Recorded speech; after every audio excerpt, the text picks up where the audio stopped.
আসসালামু আলাইকুম। এখনকার ভিডিওটা হচ্ছে আপনার pregnancy already over, already delivery হয়ে গেছে। এখন আপনার বাচ্চাকে কিভাবে দেখাশোনা করবেন এবং তার যাতে ফিজিক্যাল মেন্টাল ডেভেলপমেন্ট ঠিকমতো হয়, এটার জন্য কি করতে হবে। যে বাচ্চা নর্মাল ডেলিভারি হবে, সিজারিয়ান না, নর্মাল ডেলিভারি হবে, এবং ওই যে আগের ভিডিওগুলো যেগুলো আমি বলেছিলাম ওগুলো যদি ফলো করে থাকেন, আপনার নর্মাল ডেলিভারি হবে এবং আপনার দুধ মাস থাকবে।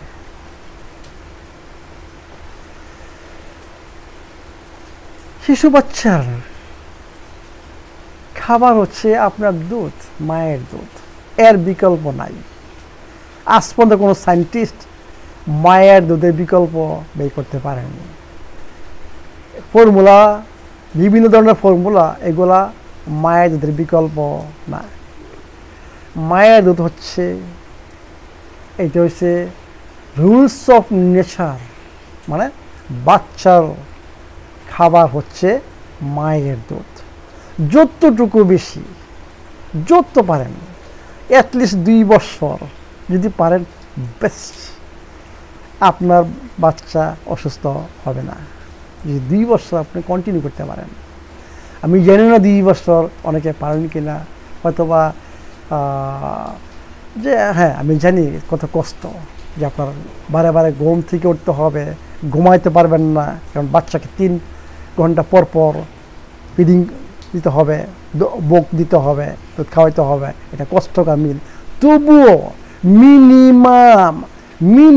মিনিমাম রিকোয়ারমেন্ট আমি বলবো যে 6 মাস আপনারা আপনাদের দুধ বাচ্চাদেরকে খাওয়ান। মরে গেলেও এই জিনিসটা করেন, 6 মাস বাচ্চাদেরকে দুধ খাওয়ান। এরপরে আপনারা ন্যাচারাল গোট মিল্কে আসতে পারেন, মানে আমাদের কী বলে ছাগলের দুধ। এইটা মায়ের দুধের প্রায় কাছাকাছি, গরুর দুধ না, ছাগলের দুধ। আমি রিকমেন্ড করি গোট মিল্ক, মানে ন্যাচারাল বা অর্গানিক গোট মিল্কে চলে আসেন। 6 মাস পরে বিভিন্ন খাবার আস্তে আস্তে one by one mono food, মানে একটু ফল, মানে অ্যাটলিস্ট মনে রাখবেন যে কিছু ইন্ট্রোডিউস করেন। পানি কিন্তু আমি রিকমেন্ড করবো 6 মাস পরে পানি অ্যাড করেন বাচ্চাদের। এরপরে ফুড বেস্ট হচ্ছে বানানা, হচ্ছেন পেঁপে, বানান, এই ধরনের, মানে খুব মানে পেস্টের মতো করে, মানে দুধের মতোই হয়ে যাবে আর কি, বুঝছেন।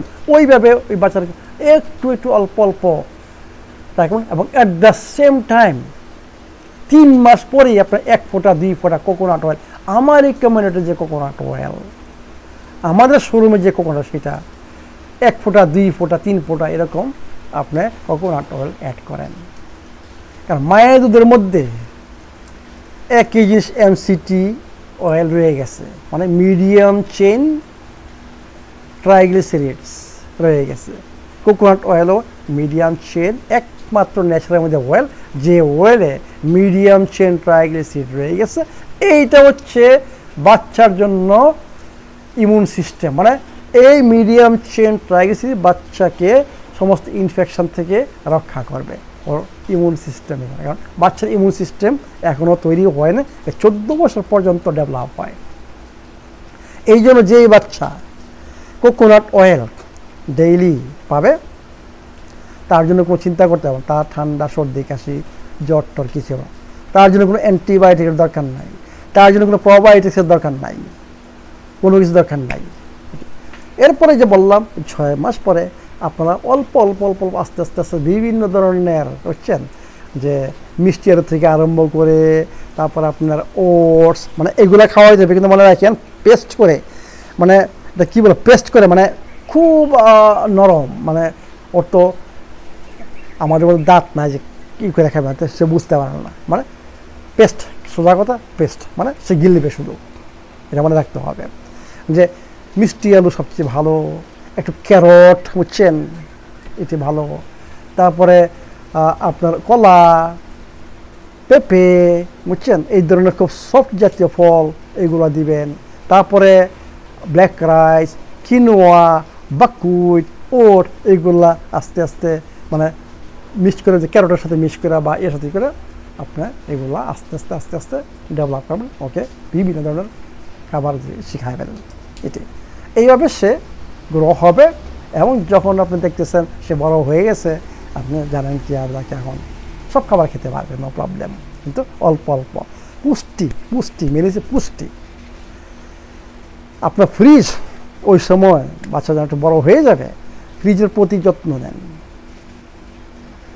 ওইখানে মানুষের তৈরি আনন্যাচারাল খাবার রাখবেন না, মিষ্টি জাতীয় খাবার রাখবেন না, মিষ্টির দরকার নেই। ফলের মধ্যে প্রচুর এনাফ বাচ্চাদের জন্য ফল হচ্ছে মেইন খাবার। যত বেশি ফল খাওয়াবেন ততই বাচ্চার গ্রোথ ভালো হবে। বাচ্চার মেন্টাল এবং ব্রেন এটি সব কিছু ডিপেন্ড করে। একটা জিনিস মনে আছে, থাইরয়েড প্রবলেম নিয়ে আমি স্পেশাল ভিডিও করব। এটা একটা বিরাট প্রবলেম আমাদের এখন, মানে এপিডেমিক বলতে গেলে সবারই থাইরয়েড। কারণ থাইরয়েড, যে আনট্রিটেড থাইরয়েড, যারা প্রেগনেন্ট হন ওদের বাচ্চাদের বিরাট রিস্ক থাকে, বুঝছেন, মেন্টাল, বুঝছেন, ব্রেন ডেভেলপমেন্টের বিরাট রিস্ক এবং ফিজিক্যাল ডেভেলপমেন্টের বিরাট রিস্ক হয়ে গেছে। এই জন্য আমি একটা স্পেশাল ভিডিও করব। ওভারঅল একটা ভিডিও না কয়েকটা ভিডিও হতে পারে থাইরয়েডের উপর, যে ওভারঅল থাইরয়েড এবং প্রেগনেন্সি যে কী রিস্ক থাইরয়েডে, সেটা নিয়ে একটা ভিডিও করব। আপনারা ফলো করেন আমার ফেসবুক, ইউটিউব করব। তো যেটা বলতেছিলাম যে বাচ্চার ব্রেনের ডেভেলপমেন্ট আসবে কোকোনাট অয়েল থেকে, ফল থেকে, পুষ্টি থেকে। মনে রাখবেন এই জিনিসটা, পুষ্টির থেকে আসবে। সে যদি পুষ্টি না পায় সে অলওয়েজ রোগী হবে, তার কোল্ড, ফ্লু, বিভিন্ন ধরনের প্রবলেম হবে, তার গাট ব্যাকটেরিয়া নষ্ট হয়ে যাবে। কারণ আপনি এইসব করলে কই যাবেন ডাক্তারের কাছে, ডাক্তার অ্যান্টিবায়োটিক দেবে, আপনার ডিসব্যাকটেরিয়া তৈরি করে ফেলবেন, আপনার বাচ্চার সমস্ত মানে স্বাস্থ্য নষ্ট করে ফেলবেন। এই জন্য বলি টক দই, বাচ্চাদেরকে টক দই খাওয়াবেন, ভেরি বেস্ট, মানে প্রোবায়োটিক্স। বাচ্চাদের প্রোবায়োটিক্স দরকার আছে। টক দই, কোকোনাট অয়েল, যে বাচ্চারা খাবে ওদের হজম শক্তি ভালো হবে, ওদের গাট হেলথি থাকবে, এবং ওদের ডেভেলপমেন্ট মেন্টাল এবং ফিজিক্যাল দুইটা ডেভেলপমেন্ট ঠিক মতো হবে। এই জন্য বাচ্চাদের মেন খাবারকে আমি বলবো যে কোকোনাট অয়েল, আমার রিকমেন্ডেড কোকোনাট অয়েল খাওয়ান, ফ্যাট মেটাবলিজমে রাখেন বাচ্চাদেরকে।